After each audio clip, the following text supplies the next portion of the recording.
नमस्कार दोस्तों, स्वागत है आपका द ग्राउंड रिपोर्ट में। मैं हूं समीर आत्मज मिश्र। वाराणसी में ज्ञानवापी मस्जिद से मिले शिवलिंग पर विवाद अभी जारी ही है कि मथुरा में कृष्ण जन्मभूमि और ईदगाह का मामला भी गरमाने लगा है। पड़ोस में आगरा के ताजमहल का मामला तो गर्म चल ही रहा है, लेकिन हम इनमें से किसी की भी चर्चा आपसे नहीं करने जा रहे हैं। हम चर्चा उन छात्रों की करने जा रहे हैं जो पिछले करीब 1 महीने से लखनऊ के इको गार्डन में बैठे सब इंस्पेक्टर परीक्षा में हुई धांधली की जांच की मांग कर रहे हैं। भीषण गर्मी और धूप में बैठे ये छात्र मंत्रियों अफसरों के चक्कर लगा लगा कर हार गए और फिर इस उम्मीद में यहाँ बैठे हैं कि शायद मीडिया और सोशल मीडिया के जरिए उनकी बात सुन ली जाए। बहरहाल पहले बात इस भर्ती परीक्षा की कर ली जाए कि ऐसा क्या हुआ जिस पर छात्रों को आपत्ति है। यूपी पुलिस में सब इंस्पेक्टर के पदों पर यह भर्ती पिछले साल निकली थी, यानी विधानसभा चुनाव से ठीक पहले। यह भर्ती 9,534 पदों के लिए निकली थी और करीब 12 लाख लोगों ने इसके लिए आवेदन किया था। हालांकि परीक्षा देने वाले छात्रों की संख्या 7 लाख के आसपास ही थी। इन पदों पर भर्ती के लिए 12 नवंबर 2021 को ऑनलाइन परीक्षा कराई गई। चूंकि अभ्यर्थियों की संख्या काफी ज्यादा थी तो ये परीक्षा 12 नवंबर से लेकर 2 दिसंबर तक कुल 54 शिफ्टों में कराई गई। 14 अप्रैल को रिजल्ट निकला, जिसमें 36,000 अभ्यर्थियों को परीक्षा के अगले चरण यानी फिजिकल और इंटरव्यू के लिए बुलाया गया। लेकिन परीक्षा होने के बाद से ही परीक्षा में धांधली के आरोप लगने लगे। परीक्षा होने के बाद क्या, जब परीक्षा चल ही रही थी, चूंकि 54 शिफ्टों में परीक्षा चल हुई और लगभग 20 दिनों तक चली, तो उसी समय से धांधली के आरोप लगने लगे और जब परिणाम आए तो ये आरोप जैसे सच साबित होने लगे। ऑनलाइन परीक्षा 12 नवंबर को शुरू हुई थी और 2 दिन बाद ही यह खबर आई कि लखनऊ में नकल करने के आरोप में 4 लोगों को गिरफ्तार किया गया।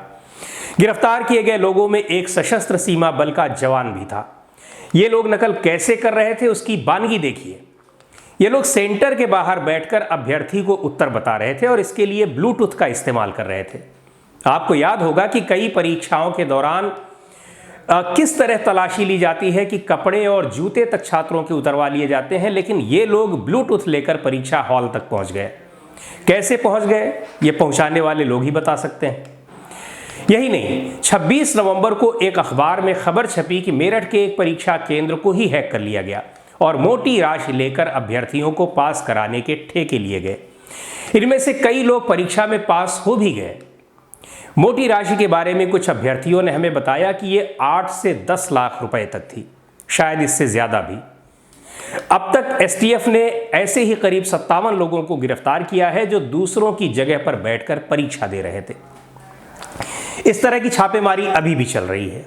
छात्रों के पास ऐसे तमाम सबूत हैं जिससे बड़े पैमाने पर धांधली की बातें साबित हो रही हैं। मसलन ट्विटर पर एक ऐसे छात्र का वीडियो भी वायरल हुआ है जो कार में बैठकर परीक्षा दे रहा है। परीक्षा में 160 प्रश्न पूछे गए थे और कुछ छात्रों के लगभग सभी प्रश्न सही हैं। ऐसा हो भी सकता है, लेकिन यदि ऐसा ही कोई छात्र एसएसबी की इससे निचले स्तर की परीक्षा में 100 में से 18 नंबर पाया हो, तो कठिन स्तर की परीक्षा में वो लगभग 100% नंबर भला कैसे पा सकता है। कुछ छात्र तो दूसरे की जगह परीक्षा दे रहे थे, वहीं कुछ छात्रों को पहले से ही परीक्षा का पेपर मिल गया था। इसकी जानकारी तब हुई जब आगरा के कुछ छात्रों की जांच से पता चला कि वो पूरी परीक्षा के दौरान बैठे रहे और आखिर के 10-15 मिनट में पूरा पेपर उन्होंने हल कर दिया। अभ्यर्थियों का कहना है कि कंप्यूटर जैसा तेज दिमाग रखने वाला ही कोई व्यक्ति ऐसा कर सकता है, सामान्य व्यक्ति के बस की बात नहीं है। जिन्हें पहले से पेपर मिल गया था उन्होंने इसकी कीमत चुकाई थी। कीमत थी वही 8 से 10 लाख रुपए, ऐसा छात्रों का कहना है।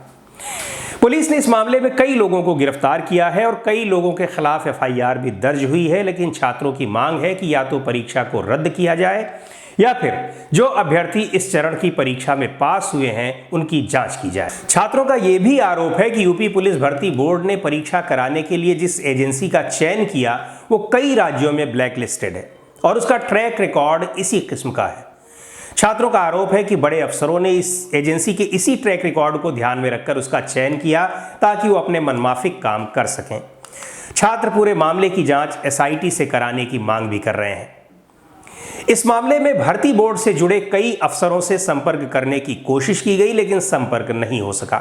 कोई अधिकारी कुछ भी बोलने को तैयार नहीं है। छात्र करीब 1 महीने से इको गार्डन में इस उम्मीद में धरने पर बैठे हैं कि शायद कोई उनकी सुन ले, लेकिन सिस्टम के जिन अंगों को उनकी बात सुननी है वो सभी अंग अभी ज्ञानवापी, शिवलिंग, तेजो महालय, मथुरा, ईदगाह और ऐसी ही कई अन्य ज्वलंत समस्याओं में व्यस्त हैं, यहां तक कि लोकतंत्र का चौथा खंभा भी।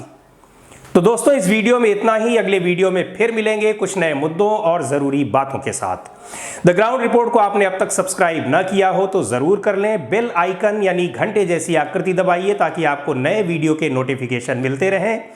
लाइक कीजिए और कमेंट करके बताइए कि वीडियो कैसा लगा, और अपने सुझाव भी हमें दीजिए। फेसबुक पर देख रहे हो तो हमारा पेज लाइक कर लीजिए, इंस्टाग्राम पर हमारे पेज को फॉलो कर लीजिए, और हमारा ट्विटर हैंडल है टी ग्राउंड रिपोर्ट, इसे भी आप फॉलो कर सकते हैं।